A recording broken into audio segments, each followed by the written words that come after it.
درنو هیوادوالو، لکه څنګه چې تاسو په جریان کې یاست، د افغانستان برښنا شرکت رهبري هڅه کوي کوم مزی چې د واورې د ډېر اورښت له امله څخه پرې سوی و، هغه نقطه پیدا کړې ده. هغه ساحې ته همکاران مو رسېدلي دي او د هغه د جوړولو په هڅه کې دي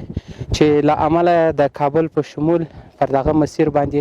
پراته ولایتونه اکثریت د لویې پرچوۍ سره او د برښنا د کمښت سره مخ شوي دي. موږ همکاران دا 2 ورځې کېږي چې په ساحه کې راغلي دي، کار کوي تر څو وکولی سي ژر تر ژره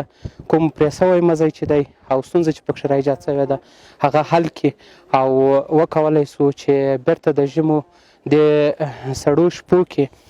هیوادوالو ته برښنا راوګرځوو.